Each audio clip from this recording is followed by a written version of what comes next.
Welcome back students. पिछली class में हमने विद्युत धारा के बारे में समझा था और 2018 से 2025 तक आने वाली इम्पोर्टेंट पीवाईक्यू भी हम लोग सॉल्व किए थे, जिससे कि आपका बेसिक के साथ साथ आपका कॉन्फिडेंस लेवल भी बूस्ट हुआ होगा, मुझे ये उम्मीद है। साथ ही साथ हम लोग आज की इस क्लास में इसे एक लेवल अप करेंगे, यानी कि अगला टॉपिक पढ़ेंगे और हम लोग आज समझेंगे विद्युत विभव के बारे में और विभवांतर के बारे में भी समझेंगे और एक इसको कैसे मापते हैं और इससे रिलेटेड जितना भी 2018 से 2025 तक जितना भी क्वेश्चन बना है झारखंड पॉलिटेक्निक का, हम लोग उसको भी सोल्व करेंगे। और साथ ही साथ हम लोग आगे बढ़ेंगे इलेक्ट्रिक सर्किट के, यानी कि विद्युत परिपथ की पढ़ेंगे हम लोग। फिर हम लोग पढ़ेंगे सबसे इम्पोर्टेंट टॉपिक आज का, जिसका नाम है ओम्स लॉ। हम लोग आज इसको देखेंगे, ओम्स लॉ को। और इस पे भी जितना भी क्वेश्चन बना है 2018 से लेकर 25 तक, हम लोग इसको भी आज सोल्व करेंगे। तो चलिए शुरू करते हैं। तो हम लोग आज पढ़ेंगे विद्युत विभव और विभवांतर के बारे में। देखिए, हम लोग पिछले वीडियो में पढ़े थे कि किसी भी चालक में आवेश प्रवाह हो रहा है, तो बोल सकते हैं कि इस चालक में विद्युत धारा का प्रवाह हो रहा है। यानी कि आवेश के प्रवाह को हम लोग पढ़े थे कि आवेश के प्रवाह जो होता है, आवेश का प्रवाह वो क्या पढ़े थे हम लोग, वो होता है विद्युत धारा का बराबर होता है विद्युत धारा। यानी कि आवेश का प्रवाह होगा, आवेश रनिंग करेगा तभी विद्युत धारा जनरेट होगा। यदि मान लेते हैं कि कोई एक तार है और इस तार में विद्युत धारा नहीं है, यानी कि इसका मतलब ये होगा कि इस तार में जो इलेक्ट्रॉन है, जो आवेश है, जो चार्ज है, वो स्थिर है, रनिंग नहीं कर रहा है। तो हम लोग आज की इसी वीडियो में लोग जानेंगे कि आखिर ये जो चार्ज है रनिंग कैसे करता है, यानी कि दौड़ता कैसे है। क्योंकि चार्ज के दौड़ने से ही तो विद्युत धारा बन रहा है। तो हम लोग आज पढ़ेंगे कि आखिर ये चार्ज कैसे दौड़ता है। ऐसे में एक और चीज को हम लोग एग्जाम्पल लें। एक हम लोग ले लेते हैं बैटरी, सपोजेट की बैटरी हो गया, और ये आपका हो गया बल्ब। इसको हम लोग एक कनेक्ट करके एक विद्युत परिपथ बना लिए। विद्युत परिपथ क्या होता है हम लोग आगे पढ़ेंगे इसी वीडियो में। अभी सपोजेट के हम लोग एक विद्युत परिपथ बना लिए। ये बैटरी का प्लस है, ये बैटरी का माइनस टर्मिनल है। तो जब हम लोग स्विच ऑन करेंगे तो आपका करंट इधर से फ्लो होना स्टार्ट हो जाएगा प्लस से, क्योंकि हम लोग पढ़े थे पिछली वीडियो में कि जो करंट जो होता है वो माइनस से प्लस की ओर बैटरी के मतलब इस तरह आपका फ्लो होता है। तो आपका करंट इधर जाने लगा और करंट जाने से एक तरह से आपका एक लूप बन गया यहाँ से यहाँ तक। और लूप बनने की वजह से आपका ये जो बल्ब है वो जलने लगा। तो इसमें हम लोग बोल सकते हैं कि इस जो तार था, तार में पहले से इलेक्ट्रॉन मौजूद था चार्ज के रूप में। चूंकि चार्ज, एक बात ध्यान देना है कि जहाँ भी हम लोग चार्ज बोलेंगे उसका मतलब ये हुआ कि इलेक्ट्रॉन के बात वहाँ हो रहा है। इस तार में पहले से इलेक्ट्रॉन था और जो बैटरी क्या किया कि बैटरी एक तरह से इसको पुश किया इलेक्ट्रॉन को।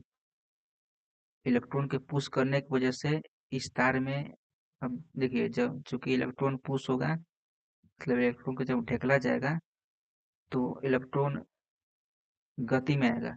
और इलेक्ट्रॉन के हम लोग पढ़े थे कि इलेक्ट्रॉन के गति में आने से ही विद्युत धारा का उत्पन्न होता है।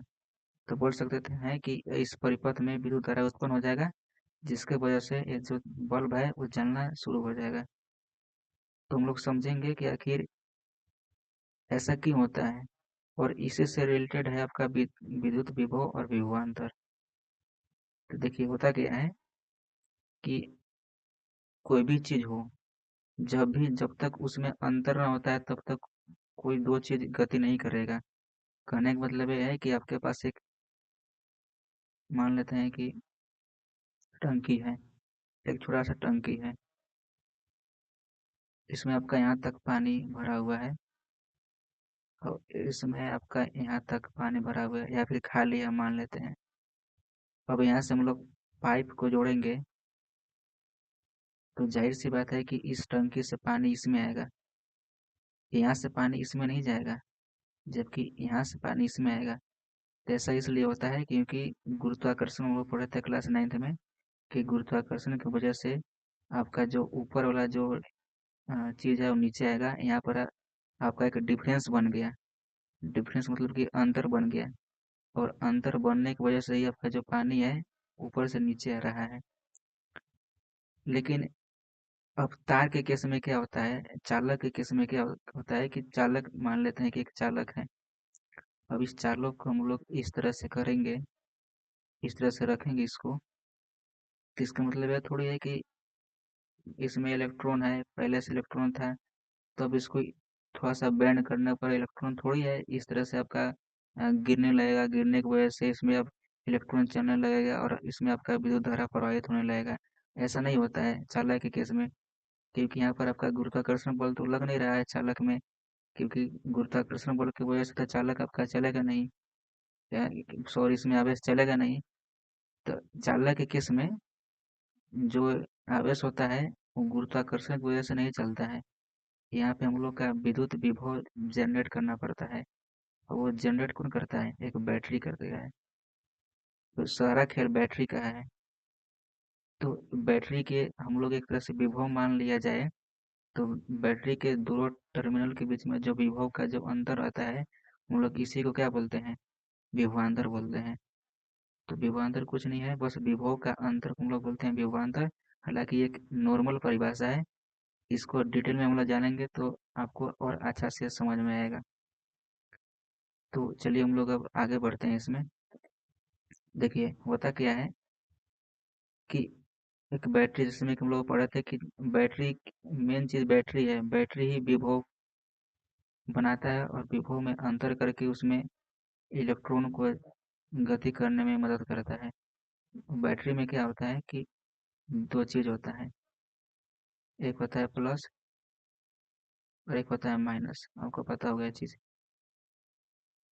तो बैटरी के अंदर एक रासायनिक चीज होता है, रासायनिक प्रक्रिया होता है, केमिकल रिएक्शन होता है, जिसके वजह से जितने भी प्लस हैं, प्लस चार्ज, वो बैटरी की एक तरफ हो जाते हैं, और जितने भी माइनस चार्ज है वो बैटरी के दूसरे तरफ हो जाते हैं।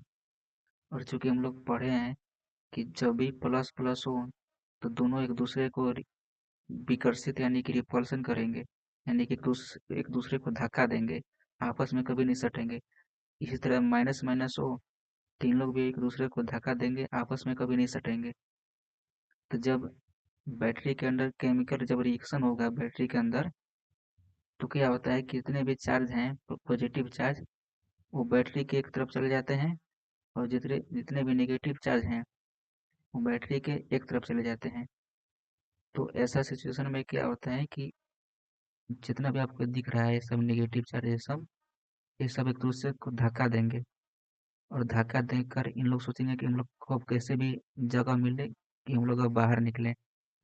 तो ऐसा सिचुएशन में यदि हम लोग यहाँ पर चाल तार को ऐड कर देंगे, ज्वाइन कर देंगे, तो यहाँ पर इन लोग का रास्ता मिल गया, और रास्ता मिलने की वजह से जितना भी नेगेटिव चार्ज है एक दूसरे को धक्का देकर बाहर निकाल देगा इस तरह से। और बाहर निकल कर इस तरह से आपका इधर देखिए, इधर आपका रास्ता पूरा खाली है। तीन लोग सोचेगा कि बस कैसे भी बाहर निकलना है, क्योंकि आपस में सब धक्का देगा, क्योंकि प्लस प्लस में नहीं पड़ता है, माइनस माइनस में नहीं पड़ता है आपस में। तो दोनों रिपल्सन करेंगे आपस में, यानी कि एक दूसरे को धक्का देंगे, और धक्का देने की वजह से जितना भी देखिए माइनस है जगह खाली देकर तार को ज्वाइन करने पर या फिर चालक को ज्वाइन करने पर जो खाली स्थान बना, वो देकर इन लोग इस तरह से आपका फ्लो यानी कि गति करने लगेगा। और चूंकि हम लोग जानते हैं कि इस तरह से गति करते करते पूरा खाली स्थान है, इसको धक्का देगा, इसको धक्का देगा, ऐसे करते आप एक सर्किट तैयार हो गया, एक लूप तैयार हो गया। और फिर इस तरह से देखिए, और फिर प्लस माइनस इस तरह से आपका एक कंटिन्यूअस चलता रहेगा। ये आपका प्रोसेस ये आपका प्रोसेस आपका कंटिन्यूअस चलता रहेगा। तो हम लोग बोल सकते हैं कि अब इस जो तार में है करंट प्रवाह होना स्टार्ट हो गया, यानी कि विद्युत धारा, इलेक्ट्रिसिटी जनरेट होना स्टार्ट हो गया। हम लोग देखे थे, अब चाहे हम लोग अभी पीछे भी पढ़े थे या फिर पिछले वीडियो में भी देखे थे, कि जब भी जो होता है करंट, वो इलेक्ट्रॉन के दिशा के विपरीत होता है। यानी कि आवेश जिस दिशा की ओर चलता है, करंट भी उसके ऑपोजिट डायरेक्शन में चलता है। यानी कि आपका इलेक्ट्रॉन इस डायरेक्शन की ओर चल रहा है, तब का जो करंट होगा, यानी कि विद्युत धारा वो इस डायरेक्शन की ओर जाएगा। अच्छा, इस प्रोसेस में क्या होता है कि देखिए, इस प्रोसेस में आपका जो इलेक्ट्रॉन है, वो इस डायरेक्शन की ओर जा रहा है, इधर। तो हम लोग बोल सकते हैं कि जो विद्युत धारा होगा वो इधर जाएगा, इसके ऑपोजिट। तो इसीलिए हम लोग पढ़ रहे थे कि जब भी हम लोग बैटरी को ज्वाइन करते हैं, तो जो करंट जो होता है, इलेक्ट्रिक करंट होता है, वो बैटरी के निगेटिव टर्मिनल से पॉजिटिव टर्मिनल की ओर इलेक्ट्रिक करंट जनरेट होता है। क्योंकि आपका इलेक्ट्रॉन देखिए इधर आ रहा है, इस डायरेक्शन की ओर आ रहा है, तो आपका जो करंट जाएगा वो इस डायरेक्शन की ओर जाएगा, यानी कि इसका अपोजिट। तो हम लोग बोल सकते हैं कि जो करंट का जो फ्लो होगा वो इस तरह होगा, इस तरह से, ऐसे ऐसे आपका करंट जाएगा। जबकि इलेक्ट्रॉन का फ्लो होगा इस तरह से, यानी कि अपोजिट। देखिए यहाँ पे आप देख सकते हैं कि आपका करंट जा रहा है इधर, आपका करंट जा रहा है इधर, लेकिन यहाँ पर जो ये जो इलेक्ट्रॉन है, जो चार्ज है, ये आपका फ्लो रहा है इधर, आपका करंट जा रहा है इधर, यानी कि अपोजिट में। तो हमको लगता है कि आपको पूरा समझ आ गया होगा कि आखिर क्यों जो करंट होता है बैटरी के नेगेटिव टर्मिनल से पॉजिटिव टर्मिनल की ओर जाता है, क्योंकि पूरा प्रोसेस इस तरह से है। एक बार फिर समझा देते हैं। देखिए होता क्या है कि किसी भी सेल में या किसी भी बैटरी में अंदर केमिकल रिएक्शन होता है, और केमिकल रिएक्शन की वजह से पॉजिटिव वाला चीज़ एक तरफ चला जाता है, और नेगेटिव जो चीज़ है, यानी कि नेगेटिव चार्ज है, वो एक तरफ चला जाता है। तो चूंकि दोनों आपस में रिपल्सन करेंगे, यानी कि एक दूसरे को धक्का देंगे, और इन लोग जगह खोजते हैं। तो हम लोग क्या करते हैं उस टाइम कि हम लोग जब तार ज्वाइन कर लेते हैं, चालक ज्वाइन कर लेंगे या परिपथ बना लेंगे, इस विद्युत इस सेल में जोड़कर तार को जोड़ देंगे, तो इन लोग को एक जगह मिल जाएगा। देखिए जगह मिल गया। अब इन लोग क्या करेगा, इलेक्ट्रॉन इन लोग एक दूसरे की ओर पुश करके धक्का देकर आपका इस तरह से इन लोग फॉलो होना स्टार्ट हो जाएगा, इस तरह से। और इस तरह से फॉलो होने की वजह से हम बताए थे पिछले कक्षा में, मतलब सॉरी पिछले वीडियो में, कि इस तरह से इलेक्ट्रॉन के फॉलो होने के बाद आपका जो विद्युत धारा है, वो इसके इलेक्ट्रॉन के ऑपोजिट डायरेक्शन में जाता है। यानी कि आपका इस तरह से जो आपका जाएगा इलेक्ट्रॉन, तो आपका जो विद्युत धारा है वो इस डायरेक्शन में जाएगा।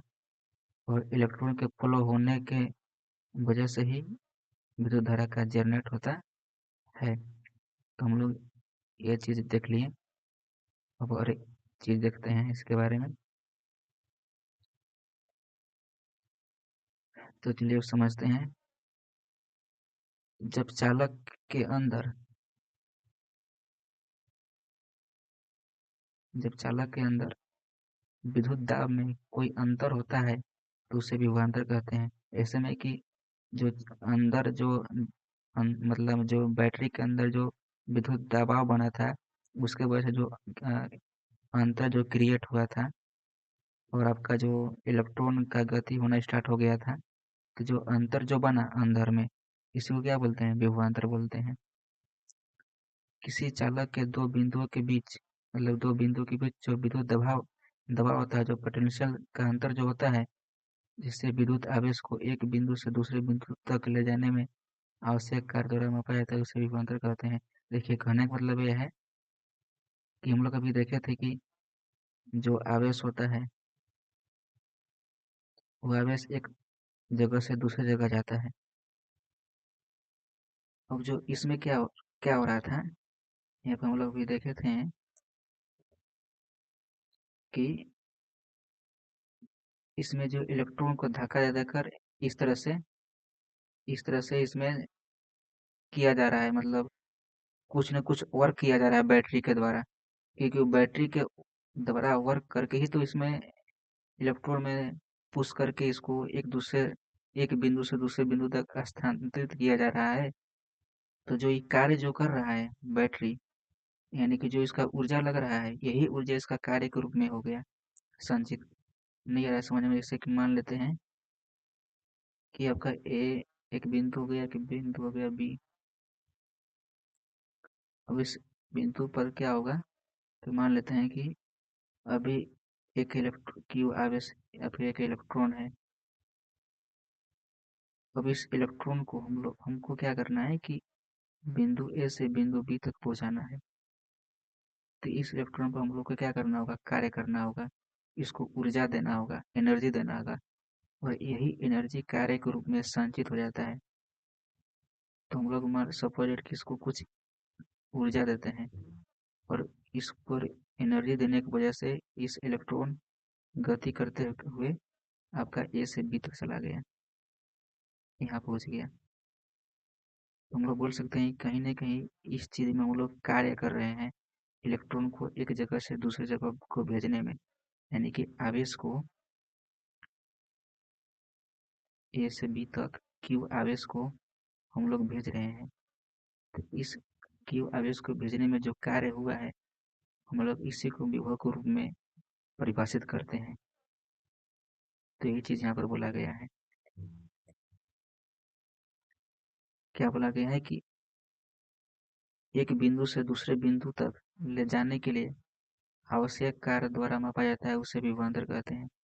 यानी कि दो बिंदु के बीच जो विभवांतर होगा, वो किया गया कार्य और बटा में आवेश के बराबर होगा। यानी कि मान लेते हैं कि ए से बिंदु बी तक कोई क्यू आवेश को ले जाने में डब्लू कार्य करना पड़ रहा है, तो बोल सकते हैं कि ए और बी के बीच जो विभवांतर होगा, यानी कि जो भी होगा, वो डब्लू बाई क्यू होगा। यही फॉर्मूला आता है विभवांतर का। तो क्वेश्चन पूछे कि दो बिंदु के जो बीच जो विभवांतर होता है, वो क्या होता है, तो वो होता है कि उस बिंदुओं के बीच इकाई आवेश को ले जाने में कितना कार्य करना पड़ रहा है, यही वो दोनों के बीच बिंदुओं के बीच विभवांतर होगा, जिसको हम लोग V equal to W by Q बोलते हैं। डब्ल्यू क्या है, यहाँ पर किया गया कार्य है, किया गया कार्य है, और जबकि क्यू क्या है, आवेश है, जो हम लोग एक बिंदु से दूसरे बिंदु तक ले जा रहे हैं। तो जिस जिस आवेश को एक बिंदु से दूसरे बिंदु तक ले जाने में जो कार्य करना पड़ रहा है, उसी को हम लोग क्या बोलते हैं, विभव बोलते हैं। और उसका फॉर्मूला क्या आता है, W by Q. I hope कि आप लोग समझ गए होंगे। एक बार फिर समझा दे रहे हैं।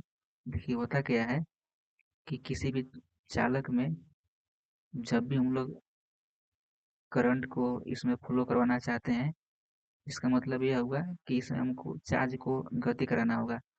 अब इस चार्ज को गति कराने के लिए हमको इस पर कार्य करना होगा, क्योंकि चार्ज तो अपने आप गति नहीं कर सकता है, कुछ न कुछ इसमें हमको एनर्जी देना होगा। वो एनर्जी आप या तो मेन गेट से दीजिए, या फिर आप अपना सेल से दीजिए, मतलब बैटरी से दीजिए, या फिर जिससे भी आपको देना हो दीजिए। लेकिन कहीं न कहीं इस इलेक्ट्रॉन को गति करने के लिए हमको इस पर काम करना होगा, कार्य करना होगा। अब बिना कार्य किए इस इलेक्ट्रॉन एक जगह से दूसरे जगह तक नहीं जा सकता है।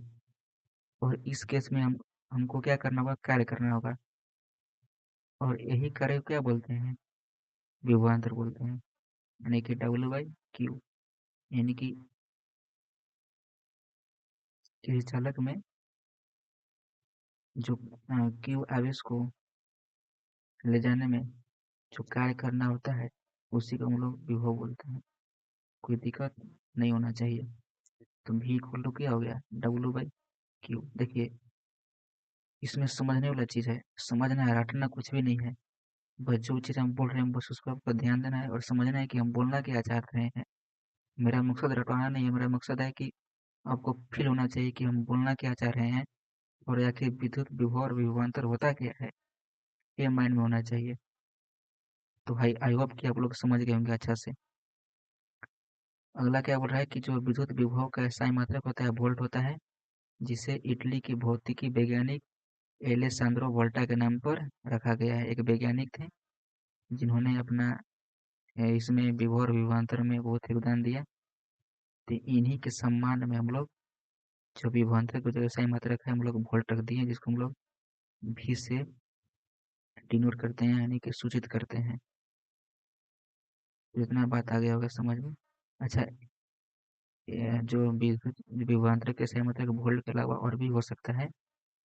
और क्या हो सकता है, देखिए जैसे मैं देखिए डब्लू क्या है यहाँ पे, डब्लू यहाँ पर कार्य है, तो कार्य के क्या होता है सही मात्रक, जूल होता है, आप लोग पढ़े होंगे।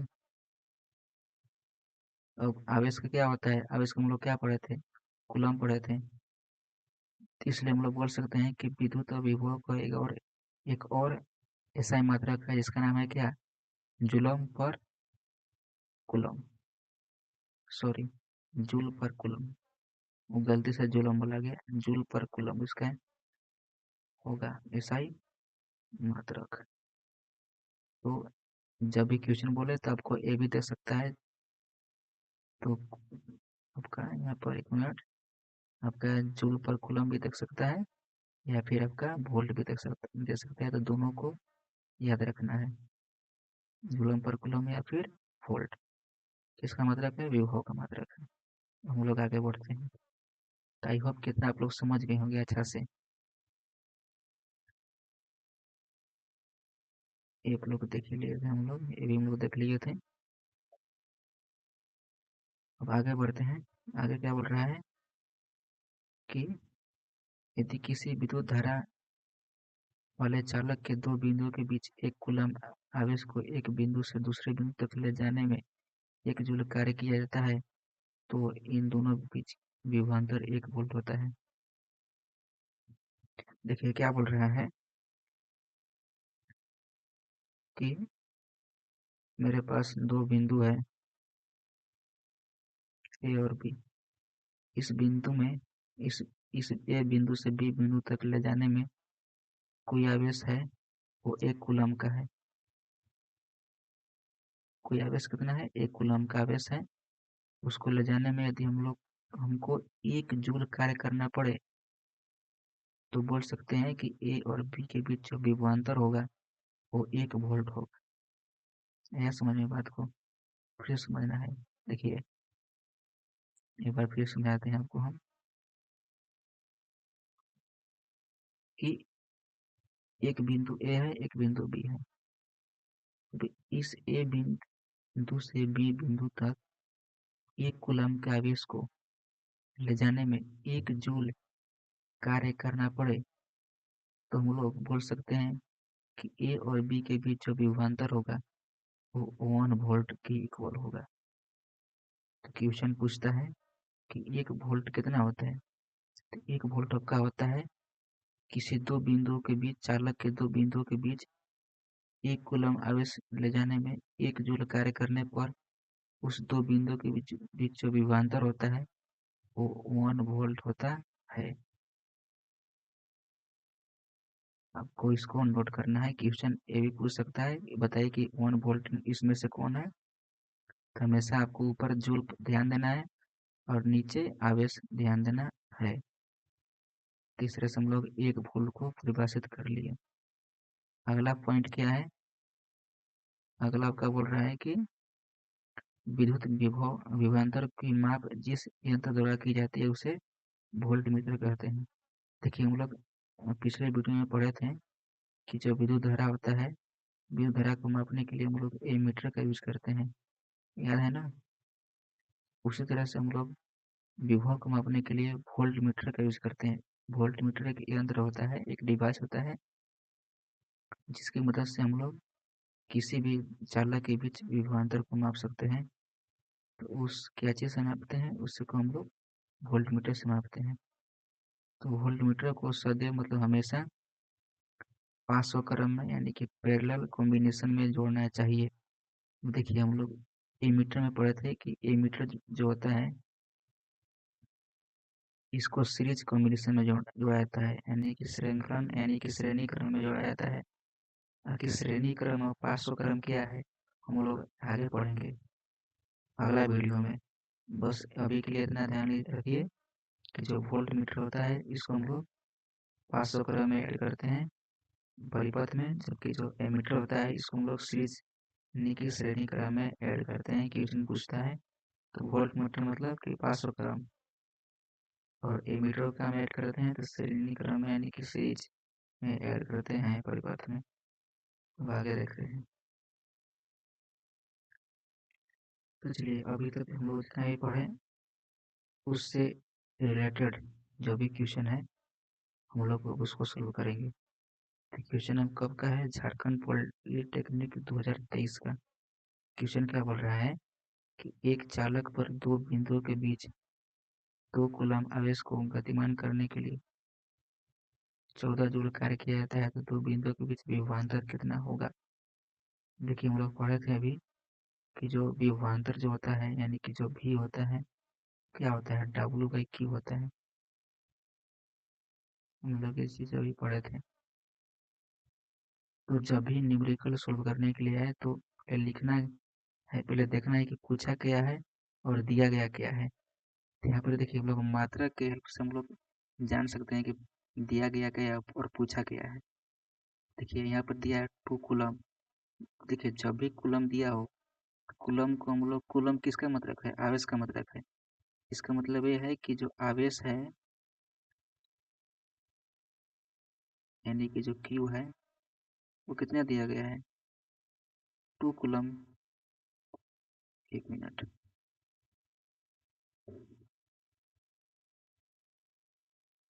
आवेश कितना दिया गया है? 2 कूलम। और आपका जो क्या बोला है जूल, जूल किसका मतलब है? कार्य का मतलब है। यहाँ पे लिखा भी गया है कार्य। तो कार्य कितना है आपका? डब्लू कितना दिया गया है? 14 जूल। पूछा क्या है? भी पूछा है, यानी कि दोनों बीच के बीच विभवांतर यानी कि भी पूछा है। तो फॉर्मूला से हम लोग निकाल सकते हैं कि भी इक्वल टू क्या होता है। यहाँ पे देखिए W/Q। डब्लू कितना दिया गया है? वर्क कितना है? 14। अब इस कितना है? 2 है जूल कूलम। कितना आ जाएगा आपका? 7 जूल पर कूलम। अच्छा, जूल पर कूलम को हम लोग वोल्ट भी लिख सकते हैं। तो हो गया आपका 7 वोल्ट। 7 वोल्ट आपका ऑप्शन सी। तो इस तरह से आपको सोल्व करना होता है। अगले आगे बढ़ते हैं। अगला क्वेश्चन है आपका झारखंड पॉलिटेक्निक 2023 का। क्या बोला गया है कि दो बिंदुओं के बीच विभवांतर क्या होता है? तो आसान क्वेश्चन है। हम लोग पढ़े थे कि दो बिंदुओं के बीच विभवांतर वो होता है कि उस बिंदु के बीच आवेश को ले जाने में कितना कार्य करना पड़ रहा है, यही दो बिंदुओं के बीच विभवांतर होता है। तो ऑप्शन कौन सा होगा? ऑप्शन में ऑप्शन ए होगा किया गया कार्य बटा आवेश यानी कि W/Q। ये नहीं होगा। इसमें उल्टा कर दिया है तो ये भी नहीं होगा। पहले आवेश कर दिया है, नीचे कार्य कर दिया है, तो ये नहीं होगा। हमेशा याद रखना है कि ऊपर आवेश होता है, ऊपर कार्य होता है और नीचे आवेश होता है। और डी तो नहीं होगा क्योंकि यहाँ आवेश स्क्वायर कर दिया गया है। अगला क्वेश्चन है किसी विद्युत परिपथ में वोल्टमीटर का प्रयोग मापने के लिए किया जाता है? एक विद्युत परिपथ में। अच्छा हाँ, देखिए ये आपका है झारखंड पॉलिटेक्निक 2024 का क्वेश्चन। इसमें पूछा गया है कि हम लोग वोल्टमीटर का यूज क्यों करते हैं किसी परिपथ में? तो किस लिए करते हैं? विद्युत धारा को मापने के लिए नहीं।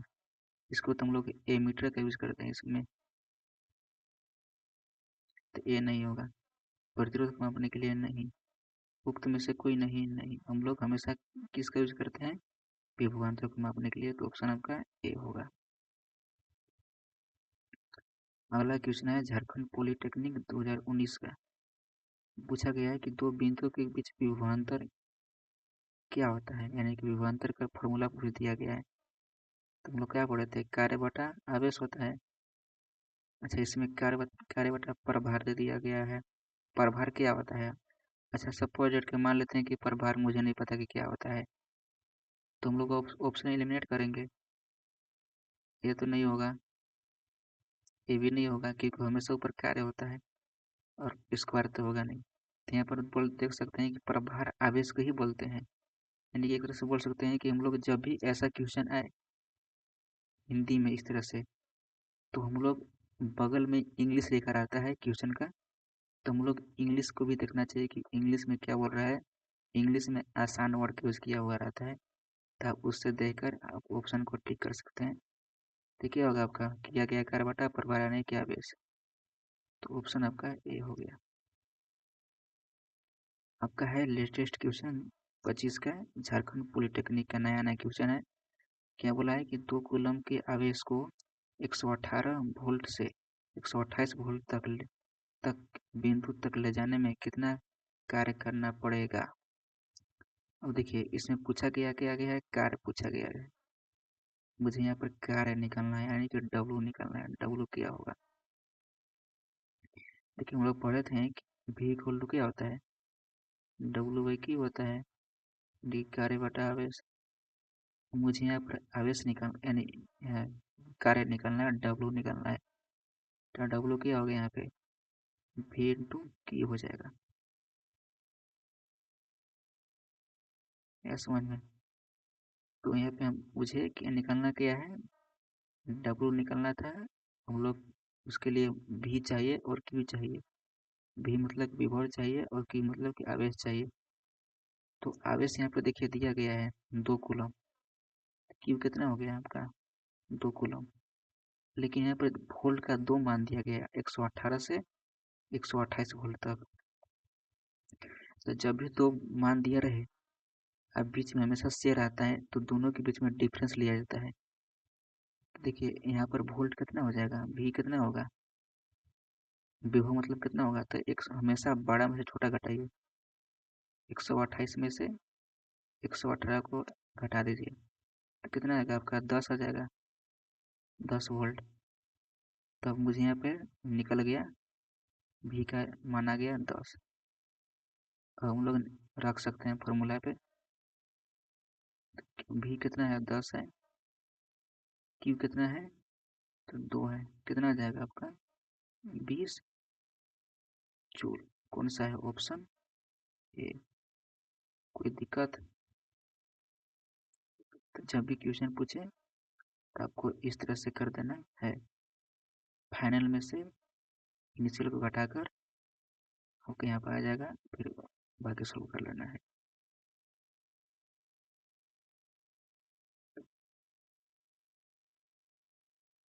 विभवांतर की SI इकाई। और देखिए विभवांतर की SI इकाई क्या होता है, मतलब SI मतलब क्या होता है, तो हम लोग पढ़े थे विभवांतर की SI मतलब वोल्ट भी हो सकता है और क्या हो सकता है, जूल पर कूलम भी हो सकता है। लेकिन यहाँ पर ऑप्शन में केवल वोल्ट दिया गया है, तो केवल ऑप्शन बी मारेंगे, वोल्ट। एम्पियर किसका है, यह है आपका विद्युत धारा का यानी कि आई का। कूलम किसका है, आवेश का है, क्यू का। जॉल जॉल शायद जूल होगा, ये आपका कार्य का है यानी कि डब्लू का है। तो आपका ऑप्शन कौन सा होगा, बी होगा। ये आपका था झारखंड पॉलिटेक्निक 2019 का क्वेश्चन। अगला है क्वेश्चन झारखंड पॉलिटेक्निक 2024 का। क्या बोल रहा है कि एक 12 वोल्ट बैटरी से गुजरने वाले प्रत्येक कूलम आवेश को कितना ऊर्जा दी जाती है।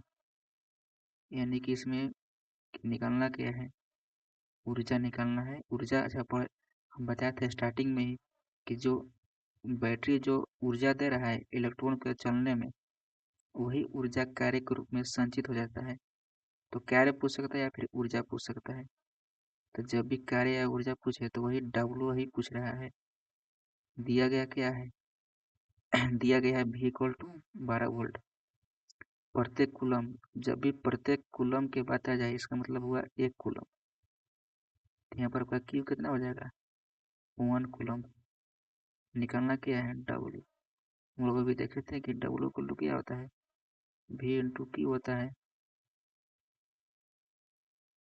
तो रख लीजिए बस, भी कितना है 12 है, क्यू कितना है 1 है, कितना आपका हो जाएगा 12 जूल, ऑप्शन डी। अगला क्वेश्चन है, एक विद्युत सर्किट में 1 कूलम आवेश को बिंदु ए से बिंदु बी तक ले जाने में 1 जूल कार्य होता है, तो निम्नलिखित से संदर्भित है। मतलब पूछा है हम जो बताया था ना अभी पिछले कुछ देर पहले अभी कि किसी बिंदु से ए बिंदु से बी बिंदु तक यदि एक कूलम आवेश को ले जाने में 1 जूल कार्य करना पड़ता हो तो इसका मतलब ये हुआ कि ए और बी के बीच जो विभवांतर होगा वो 1 वोल्ट के इक्वल होगा। तो वही सेम क्वेश्चन पूछ दिया यहाँ भी। यहाँ बोला गया क्या है कि सर्किट में 1 कूलम आवेश को बिंदु ए से बिंदु बी तक ले जाने में 1 जूल कार्य होता है तो क्या होगा। इसमें एम्पियर तो नहीं हो सकता है क्योंकि यहाँ पर कहीं ना कहीं देखा जाए तो यहाँ पर कूलम आवेश की बात हो रहा है और कार्य की बात हो रहा है।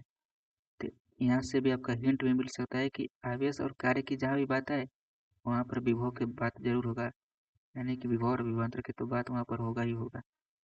तो यहाँ पर विद्युत धारा से कोई लेना देना नहीं है, विभवांतर हो सकता है। तो आपका ऑप्शन बी है।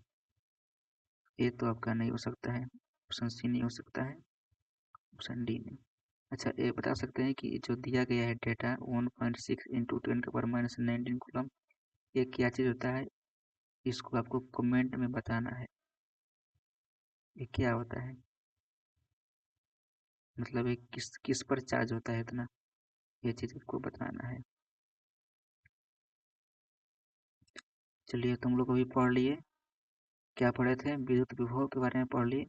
अब आते हैं अगला टॉपिक विद्युत परिपथ के बारे में, यानी कि इलेक्ट्रिक सर्किट। आप लोग तो सर्किट का नाम सुने होंगे ही। तो देखिए सर्किट क्या होता है, सर्किट कुछ भी नहीं होता है, एक तरह से मतलब बोल सकते हैं कि तार, बल्ब, बैटरी, स्विच ये सब लगा हो, उसी को एक तरह से सर्किट बोलते हैं। तो किसी विद्युत धारा के सतत एवं बंद पथ को विद्युत परिपथ कहते हैं। तो देखिए क्या बोला है कि किसी विद्युत धारा के सतत एवं बंद पथ को विद्युत परिपथ कहते हैं। देखिए विद्युत परिपथ, पथ मतलब ये पता चल रहा है कि रास्ता के बारे में बात कर रहा है। तो देखिए जो विद्युत का जो रास्ता है उसी को हम लोग विद्युत परिपथ बोलते हैं, साफ बात यही है, इसमें लिखा गया है।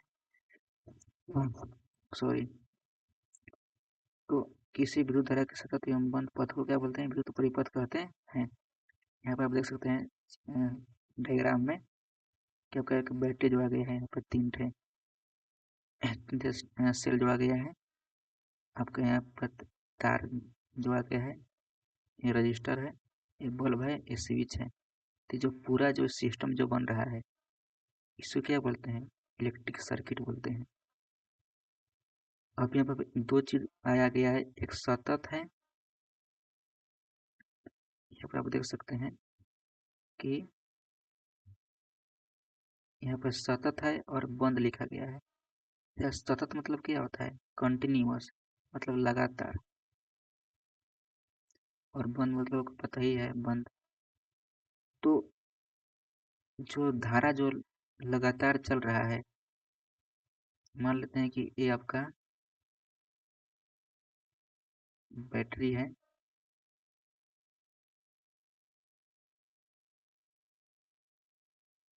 इस बैटरी से बल्ब को ऐड कर लिए, जोड़ लिए,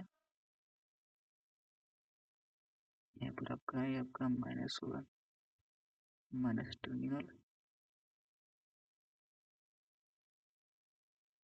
ये आपका हो गया प्लस टर्मिनल। और यहाँ पर एक और चीज बना लेते हैं,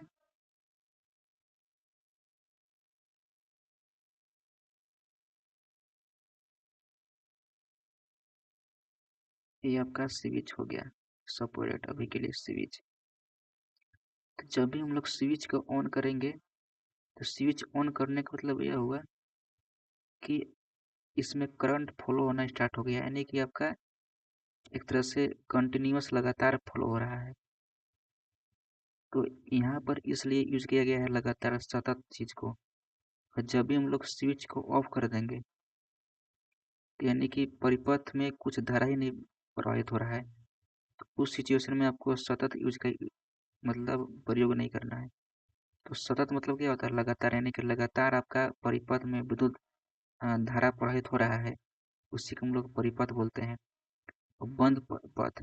बंद मतलब कि आपका, हम लोग आगे भी देखेंगे इसका बंद मतलब कि अलग अलग, हम लोग इसमें बोलते हैं कि स्विच ऑफ हो गया। तो स्विच ऑफ मतलब क्या होगा कि आपका परिपथ में, बोल सकते हैं कि सर्किट में आपका इलेक्ट्रिक करंट नहीं जा रहा है, लेकिन हम बोल सकते हैं कि स्विच खुला है, मतलब कि आपका जो कुंजी है, स्विच के हिंदी बोलते हैं कुंजी खुला है। तो कुंजी खुला का मतलब भी क्या होता है कि उसमें आपका विद्युत धारा नहीं जा रहा है। तो बंद और खुला में भी कन्फ्यूजन थोड़ा होता है, लेकिन इस पर इतना ध्यान नहीं देना है, क्योंकि ये क्वेश्चन एग्जाम में नहीं बनता है। बस जितना बनता है उस पर ही ध्यान देना है। बस अब कि आपको बस इसमें इतना ध्यान देना है कि किसी विद्युत धारा के सतत एवं बंद पथ को हम लोग क्या बोलते हैं, विद्युत परिपथ कहते हैं। बस क्वेश्चन यहाँ से बनता है। देखिए, देखिए क्वेश्चन आपका यहाँ से बनेगा।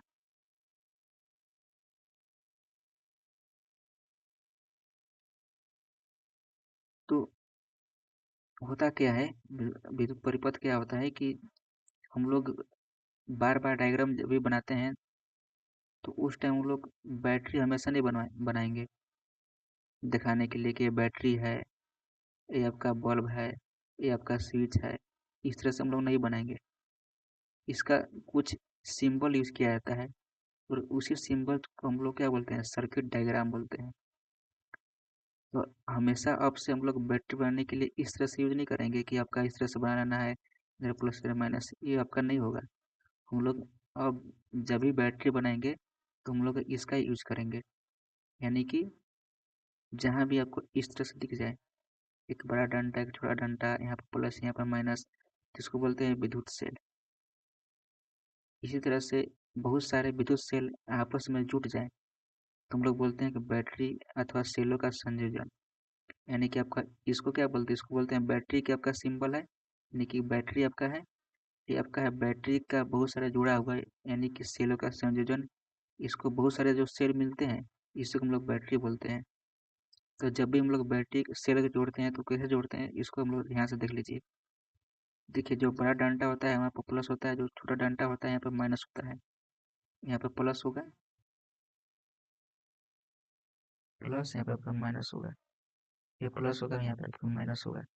तो जब भी हम लोग बैटरी को जोड़ते हैं, आप भी जोड़े होंगे, तो हम लोग क्या करते हैं कि जो पहला वाला जो माइनस है, वो दूसरा जो सेल है उसका प्लस से जोड़ते हैं, और जो दूसरा का जो माइनस है, वो तीसरा का जो प्लस है उसको जोड़ते हैं। यानी कि प्लस और माइनस को जोड़ते हैं, और माइनस और प्लस को जोड़ते हैं। वही प्लस और प्लस को जोड़ेंगे तो वहां से आपका करंट फ्लो, यानी कि काम नहीं करेगा बैटरी आपका। या फिर माइनस माइनस को जोड़ेंगे तो आपका काम नहीं करेगा। तो जब भी हम लोग ज्वाइन करते हैं तो आपका इस तरह से होना चाहिए कि plus minus plus minus plus minus. अब देखिए, हम लोग इसी के बारे में बात कर रहे थे कि खुली प्लग पूंजी अथवा स्विच। देखिए, पहले ध्यान देना है कि ये जो आपका इधर पे जो सिंबल आपको जो दिख रहा है, आपका स्विच का सिंबल है। स्विच, स्विच तो जानते ही होंगे। तो स्विच इस तरह से बना के, यदि आपको बीच में खाली स्थान दे दिया गया है, बिंदु बिंदु पॉइंट पॉइंट कुछ नहीं है, इसका मतलब ये बोल सकते हैं कि जो स्विच है वो ऑफ है। और स्विच ऑफ का बोलते हैं कि आपका खुली है, यानी कि ओपन स्विच है। यानी कि आपका क्या है, स्विच ऑफ है जब बीच में बिंदु नहीं है तो। लेकिन जब बंद हो, यानी कि जब बंद हो, तो हम लोग बोलते हैं कि स्विच ऑन है, यानी कि बीच में आपका एक पॉइंट यानी कि एक बिंदु आ गया, स्विच ऑन है। तो खुले में बोलेंगे कि स्विच ऑफ है, और बंद में स्विच ऑन रहेगा। अगला है तार संधि। तो जब भी क्या होता है हम लोग के घर में कि हम लोग क्या करते हैं कि एक तार गया और इस तार से हम लोग एक और कनेक्शन कर लेते हैं, इधर ले जाने के लिए यहाँ पर हम लोग एक कनेक्शन कर लेते हैं। तो जब भी एक तार से दूसरे तार को कनेक्शन करते हैं तो उसको बोलते हैं तार संधि। अब तार संधि के लिए आपका जहाँ भी इस तरह से दिख जाए सिंबल, आप समझ जाइए कि यहाँ पर एक तार इधर गया है और एक तार ऐसा आया है या फिर इधर से गया है, और दोनों के बीच में एक मतलब ज्वाइंट किया गया है यहाँ पे, तो हम लोग बोलते हैं इसको तार संधि। अगला है आपका बिना संधि के तार क्रॉसिंग। यानी कि कभी कभार क्या होता है कि एक तार गया और एक और तार गया है ऐसे। अरे ये तो, एक मिनट।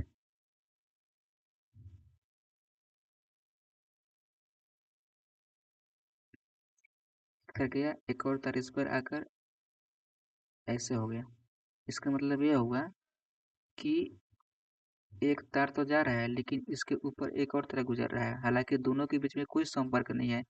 दोनों के बीच को हम लोग ज्वाइंट नहीं करेंगे, लेकिन एक तार अब इसके ऊपर एक और तार जा रहा है, लेकिन दोनों के बीच में कोई ज्वाइंट नहीं है। तो हम लोग बोलेंगे तार क्रॉसिंग, यानी कि बिना संधि के।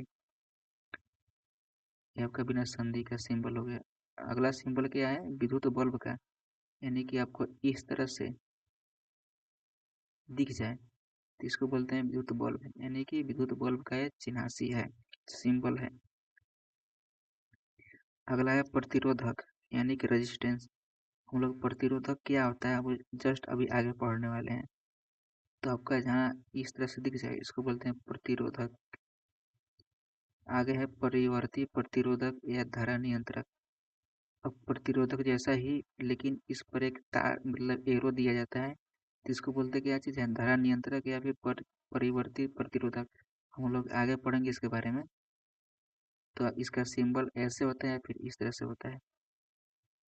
अगला है एमीटर। हम लोग पढ़ते आ रहे हैं बहुत, मतलब काफ़ी बार इसको यूज कर लिए हैं एमीटर को। एमीटर क्या करता है कि ये विद्युत धारा को मापता है। आपको तो अब तक याद हो गया होगा। तो जब भी एमीटर के जिक्र किया जाता है, एमीटर को हम लोग ए से डिनोट करके इस तरह से हम लोग इसका सिंबल यूज करते हैं। अभी हम लोग पढ़े थे वोल्ट मीटर के बारे में, क्या मापता है? ये विभवांतर को मापता है, विभवांतर को। हम लोग इसको बी से डिनोट करते हैं। आपका सिंबल इस तरह से रहेगा।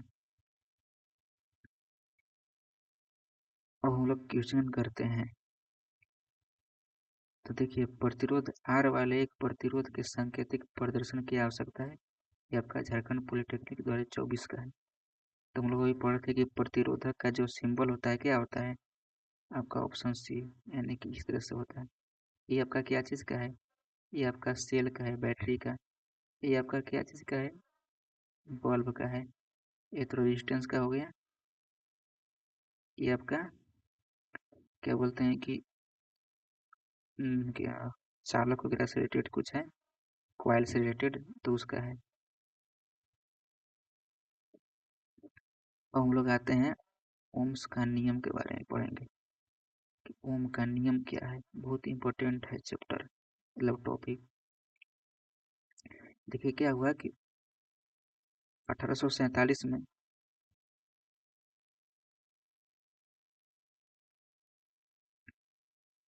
जर्मन भौतिक, मतलब एक फिजिशियन, मतलब फिजिक्स थे, वैज्ञानिक थे, फिजिक्स के वैज्ञानिक, जिनका नाम क्या चीज था? जॉर्ज साइमन ओम। तो इन्होंने एक नियम दिया, इसको बोलते हैं ओम्स लॉ, ओम का नियम,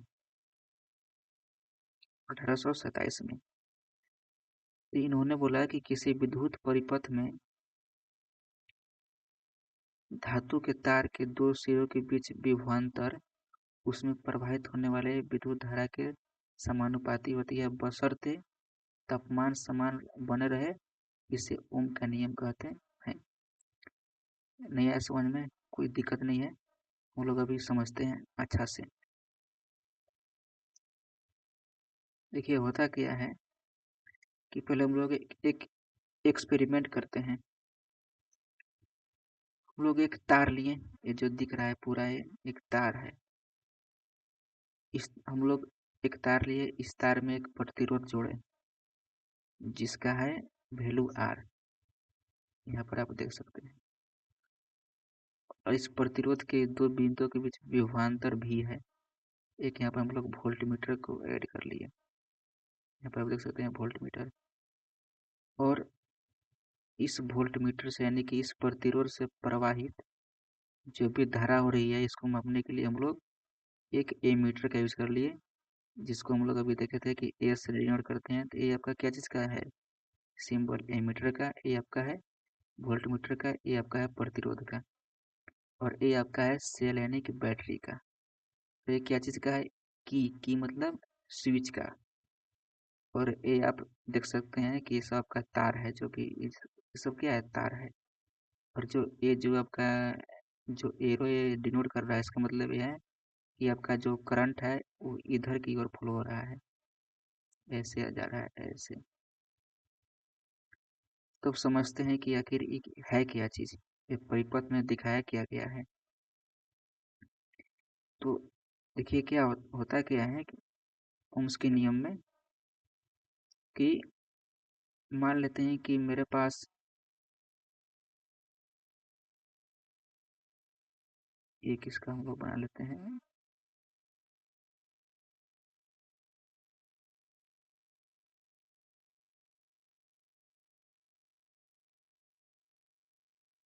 मिनट।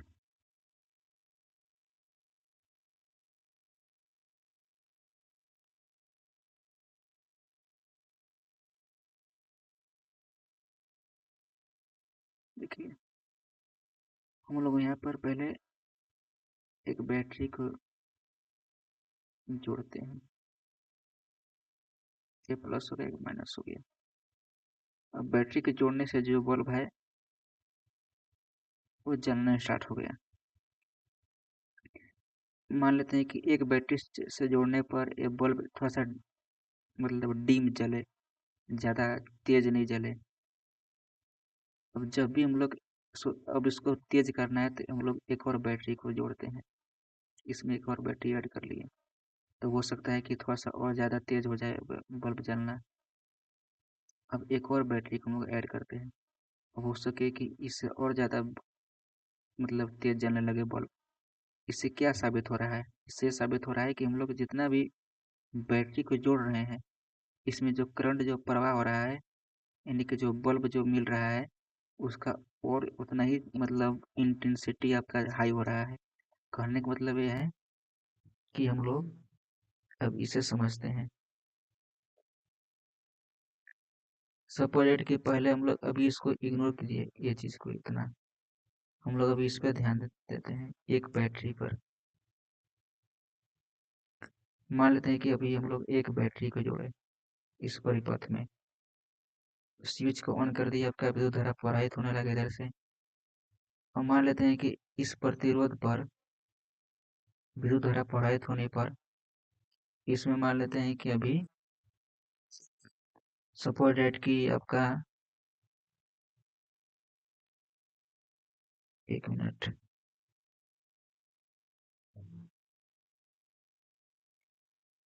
ठीक है।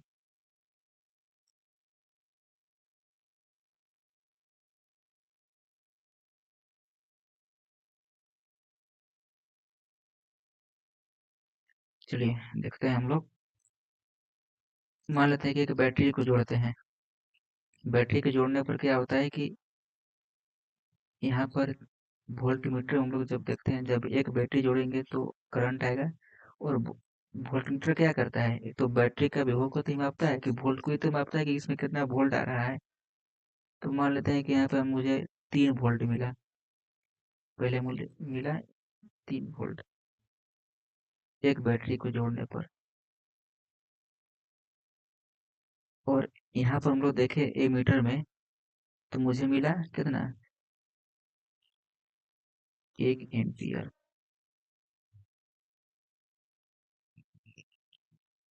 अब क्या करते हैं कि हम लोग दो बैटरी जोड़ते हैं, यानी कि अब एक और इसको भी जोड़ दिए, तो मेरे पास 2 बैटरी हो गए। और 2 बैटरी जोड़ने पर इसमें देखें हम लोग वोल्ट मीटर में, तो देखने को मिला 6 वोल्ट आ रहा है। जबकि हम लोग यहाँ पर देखें एमीटर में, तो यहाँ पर मिला हमको 2 एम्पियर। अब एक और बैटरी को जोड़ देते हैं, और मेरे पास 3 सेल के जोड़ लिए, यानी 3 बैटरी, मेरे पास अब 3 सेल हो गया। और 3 सेल के जोड़ने पर क्या होता है कि अभी देखते हैं वोल्ट मीटर में, तो यहाँ पर कितना हो गया? 9 वोल्ट हो गया। और जबकि आपका एम्पियर कितना हो गया? सपोज कि यहाँ पर आपका 3 एम्पियर हो गया, यानी कि इसमें 3 एम्पियर शो कर रहा है एमीटर में। इस तरह से अब चौथा भी ऐड करते हैं, चौथा बैटरी भी। तो मान लेते हैं कि कितना होगा अब यहाँ पे 12 वोल्ट हो गया, यहाँ पर आपका कितना हो गया 4 एम्पियर हो गया चौथा बैटरी के जोड़ने पर। तो यहाँ पर आप क्या देख सकते हैं कि जैसे जैसे हम लोग वोल्ट यानी कि बैटरी को जोड़ रहे हैं, जैसे जैसे बैटरी को बढ़ा रहे हैं, वैसे वैसे बोल सकते हैं कि आपका करंट भी बढ़ रहा है, यानी कि एमीटर में आपका जो वैल्यू है उसका भी बढ़ रहा है। तो बोल सकते हैं कि जो जितना हम लोग भी बढ़ाएंगे, जितना हम लोग वोल्ट देंगे, करंट उतना ही ज़्यादा बढ़ेगा, यानी कि आई भी बढ़ेगा। यदि हम लोग वोल्ट दिए 3 वोल्ट, तो करंट हो गया आपका 1 एम्पियर।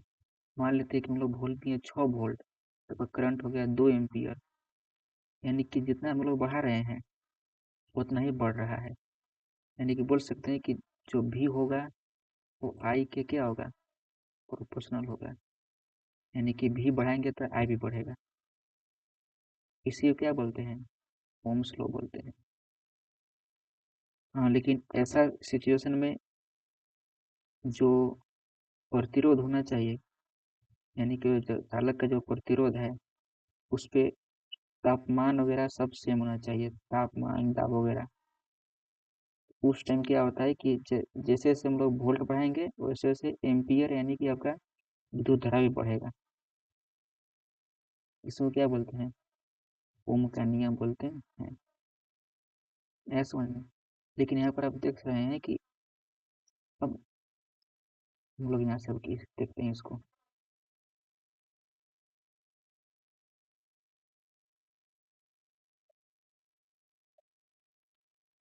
तो भी बहुत दिक्कत है कि जो भी होता है वो आई के प्रोपोर्शनल होता है, यानी कि भी बढ़ाने पर आई भी बढ़ेगा। यानी कि जब प्रोपोर्शनल हटेगा, तो जब भी समानुपात का चिन्ह हटता है तो कोई ना कोई एक कांस्टेंट होता है। इसी को हम लोग क्या बोलते हैं, यहाँ पर कांस्टेंट के रूप में आर आएगा। क्या हो गया, भी इक्वल टू आर आई, आप इसको बोल सकते हैं भी इक्वल टू आई आर। यानी कि आर को हम लोग बोल सकते हैं भी equal to R equal to V by I. अब देखिए, अब इसमें क्या समझने के लिए मिलेगा कि यहाँ पर अभी देख रहे थे, अभी हम लोग भी देखे ना कि भी इक्वल टू कितना हो गया यहाँ पे आई आर, और जबकि आर इक्वल टू कितना हो गया भी बाई आई। यानी कि देखिए, हम लोग जब 3 वोल्ट लेंगे और 3 वोल्ट लेने पर कितना एम्पियर मिल रहा है 1 एम्पियर। आर कितना हो जाएगा, इस पर रखेंगे फॉर्मूला पे, आर इक्वल टू क्या आ रहा है भी बाई आई। तो भी कितना आ रहा है 3, आई कितना आ रहा है 1, तो कितना हो गया 3 हो गया। उसी तरह से यहाँ पर भी कितना आ रहा है 6, यहाँ आई का मान कितना है एम्पियर में 2, तो कितना आ गया 3 आ गया यहाँ भी। अब यहाँ पर देखिए आर कितना आएगा, भी इक्वल टू कितना है 9, एम्पियर में आई इक्वल टू कितना है 3, यहाँ पर देखिए कितना है 3 आ गया। तो यहाँ पर देखिए आर कितना है भी इक्वल टू 12, आई कितना है 4, यहाँ पर भी 3। तो बोल सकते हैं कि सभी सिचुएशन में जो आर का जो वैल्यू है वो 3 3 3 3 आ रहा है। यानी कि बोल सकते हैं कि आर हमेशा कांस्टेंट रह रहा है, यानी कि जो प्रतिरोध है नहीं बढ़ रहा है और एक निश्चित अनुपात में भी आ रहा है। तो इसे क्या बोलते हैं, प्रतिरोध बोलते हैं। तो जो आर इक्वल टू जो भी आई है, इसे हम लोग क्या बोलते हैं, प्रतिरोध बोलते हैं। और जो आर जो होता है ये कांस्टेंट होता है, यानी कि देखिए सभी कंडीशन में क्या आ रहा है 3 आ रहा है, 3 आ रहा है, 3 आ रहा है, 3 आ रहा है। तो मैं समझिए हम लोग क्या समझे थे कि अब देखिए किसी विद्युत परिपथ में धातु के तार के दो सिरों के बीच जो विभवांतर होता है, यानी कि ये तार है, ये बिंदु के बीच में जो विभवांतर जो भी है, इस तार में प्रवाहित होने वाली विद्युत धारा आई, यानी कि सपोज कि इसमें आई विद्युत धारा जा रहा है, आई करंट है, के समानुपाती होता है। यानी कि बोल सकते हैं कि जो भी जो है ये बिंदु इस बिंदु ए और बिंदु के बीच जो भी है जो विभवांतर चालक में प्रवाहित धारा I के समानुपाती होगा, यानी कि V समानुपाती I होगा। बस शर्त इसका शर्त क्या है, तापमान सेम होना चाहिए, ये ध्यान रखना है। इसे ओम का नियम कहते हैं। तो V इक्वल टू क्या हो गया आपका, I R हो गया। है समझ में? जहाँ V I क्या है, I आपका विद्युत धारा है, देख सकते हैं I क्या है, विद्युत धारा है, और R क्या है, प्रतिरोध है, और V क्या है, V आपका विभवांतर है। यानी कि लिख सकते हैं कि V equal to I R. यही आपका ओम का नियम है। जहाँ V क्या है, विभवांतर है, दो तारों के बीच, मतलब दो तारों के सिरों के बीच विभवांतर। I क्या है, विद्युत धारा है, और R क्या है, रेजिस्टेंस है, यानी कि प्रतिरोध है। यहाँ से 3 फॉर्मूला निकल के आता है। कौन कौन सा फॉर्मूला निकल के आता है यहाँ पर देखिए। पहला फॉर्मूला ये हो गया आपका R इक्वल टू, चलिए शुरू से देख लेते हैं एक बार। देखिए V equal to I R, आपका पहला फॉर्मूला हो गया। सेकंड फॉर्मूला क्या होगा, यदि R निकालना हो तो क्या करेंगे, V बाई आई, ये आपका सेकंड फॉर्मूला हो गया। थर्ड क्या निकलेगा, I जब निकालना हो तो क्या करेंगे, V इक्वल टू आई। तो क्वेश्चन पर डिपेंड करता है कि वैल्यू दिया क्या है, पूछा गया क्या है। तो तीनों फॉर्मूला को याद रखना है। V equal to I R, R equal to V by I, I equal to V by R. तो तीनों क्या चीज़ है, बहुत इम्पोर्टेंट फॉर्मूला है। न्यूमेरिकल यहाँ से काफ़ी बनते हैं, और थ्योरेटिकल क्वेश्चन भी काफ़ी बनते हैं यहाँ से। तो ये था ओम का नियम।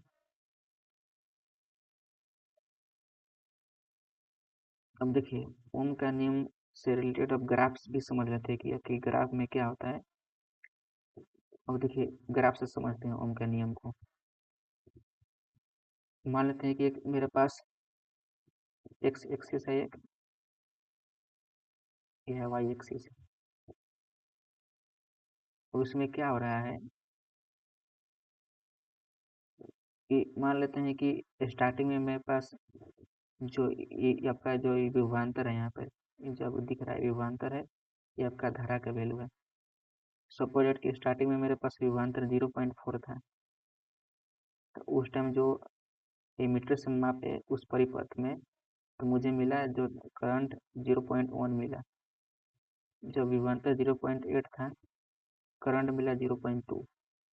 जब विभवांतर 1.2 था तो करंट मिला 0.3। जब विभवांतर 1.6 था तो मुझे करंट मिला 0.4। जब विभवांतर 2.0 था तो मुझे एमीटर में विद्युत धारा का जो माप मिला, यानी करंट जो मिला 0.5 एम्पियर मिला। लेकिन देखिए सब मतलब सभी केस में आपका एक समानुपात में आ रहा है, यानी कि जब यहाँ पर R निकालेंगे तो क्या आएगा, V कितना है 0.4, I कितना है 0.1, तो कितना जाएगा कट के 4.1 इक्वल टू 4 हो जाएगा।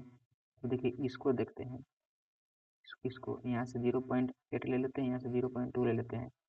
तो 0.8 0.2 कितना आ जाएगा, 4 आ जाएगा यहाँ पर भी। R इक्वल टू 4 यहाँ आ गया।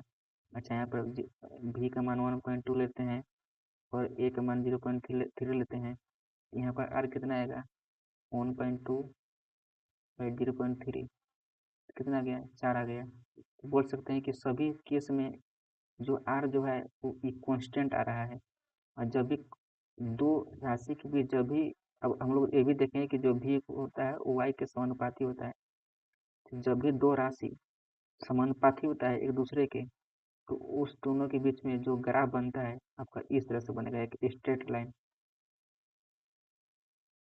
तो जो स्ट्रेट लाइन जो शो कर रहा है, इसे क्या बोलते हैं, रेजिस्टेंस बोलते हैं। ये आपका प्रतिरोध को शो करता है। आपका इस तरह से ओम्स का नियम ग्राफ बनता है। तो आपका आपसे क्वेश्चन पूछा जाएगा कि ओम्स का नियम में जो ग्राफ बनता है वो बताइए कि कौन सा होगा। इस तरह से होगा, या फिर इस तरह से होगा, या फिर इस तरह से होगा, या फिर आपका बोल दिया जाए कि इस तरह से होगा। तो हमेशा आपको स्ट्रेट लाइन पर ही ध्यान देना है कि स्ट्रेट लाइन कौन सा है भी और आई के बीच में। भी और आई के बीच में जो स्ट्रेट लाइन बन रहा है यही आर को डिनोट करता है और यही ओम्स लॉ भी है। तो हमेशा स्ट्रेट लाइन पर टिक मारना है और हमेशा बी और आई के बीच में होना चाहिए। तो आपका इस ये आपका ग्राफ बनेगा। तो ओम्स लॉ का ग्राफ इस तरह से बनता है।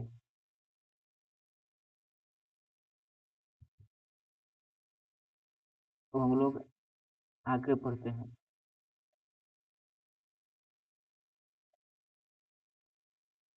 किसी चालक का वह गुण, हम लोग पढ़ते हैं प्रतिरोध के बारे में।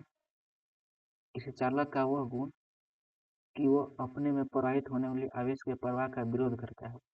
हम लोग अभी तब से प्रतिरोध के बारे में जिक्र कर रहे थे, लेकिन प्रतिरोध का एक्चुअल मीनिंग क्या होता है हम लोग इसको समझते हैं। देखिए होता क्या है कि प्रतिरोध नाम से पता चला एक रेजिस्टेंस, यानी कि कोई चीज़ को रुकावट कर रहा है।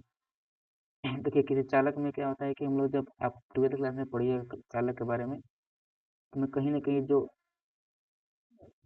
इलेक्ट्रॉन जब रनिंग करता है चालक में, तो उन लोग के बीच टकराव होता है। तो जो टकराव की वजह से, ये टकराव पैदा कौन करता है, प्रतिरोध पैदा करता है।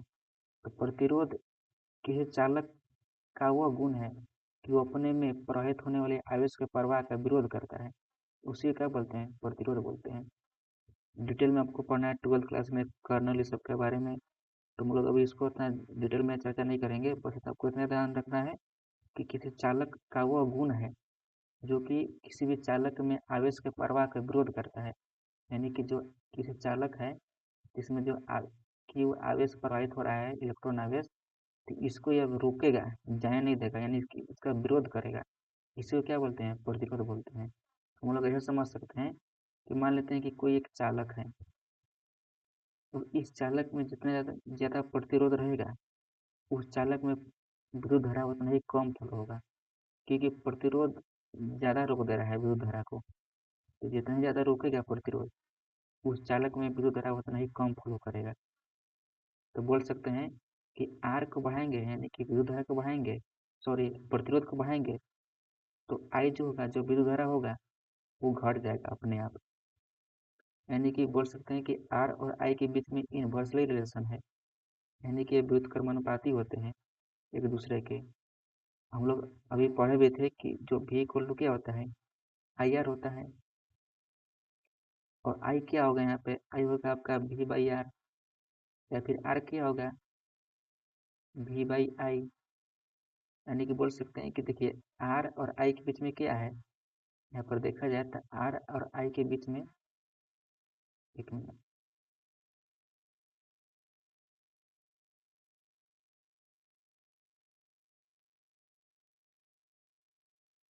और आर और आई के बीच में क्या है, इनवर्सली रिलेशन है। यानी कि आई जो है बाटा में आ रहा है आर का। तो जब भी कोई दो राशि बाटा में आए एक दूसरे को, तो हम लोग बोलते हैं कि वो दोनों इनवर्सली, यानी कि व्युत्क्रमानुपाती है, यानी कि उल्टा है। यानी कि आर बढ़ाएंगे तो आई घट जाएगा, यदि आई को बढ़ाएंगे तो आर घट जाएगा। तो दूसरे के बीच में अपोजिट है। और ऐसे भी समझ सकते हैं कि प्रतिरोध बढ़ाने पर करंट तो घटेगा ही घटेगा, क्योंकि एक दूसरे से दोनों दुश्मन हैं। या फिर करंट बढ़ा सकते हैं तो प्रतिरोध घट जाएगा। तो हम लोग इस तरह से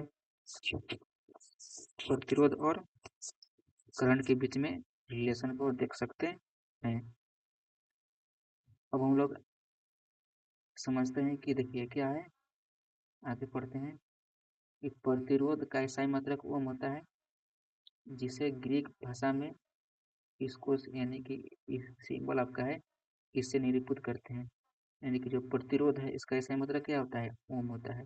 इसको ध्यान रखना है।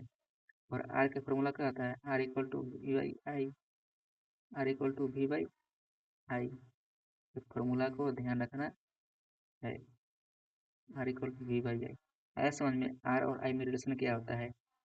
आर और आई में रिलेशन ये होता है कि आर को बढ़ाएंगे तो आई घट जाएगा, क्योंकि प्रतिरोध उसमें ज़्यादा आ रहा है चालक में, तो अपने आप आई घट जाएगा, नहीं विद्युत धारा घट जाएगा। यदि हम लोग आई को बढ़ाएंगे तो आर घट जाएगा। तो हमेशा अपोजिट होता है दोनों के बीच में। अगला अगला पॉइंट क्या है कि किसी चालक के दोनों सिरों के बीच विभवांतर 1 वोल्ट तथा उससे 1 एम्पीयर विद्युत धारा प्रवाहित होती है, तब उस चालक का प्रतिरोध 1 ओम होता है। 1 ओम को समझने के लिए हम लोग समझते हैं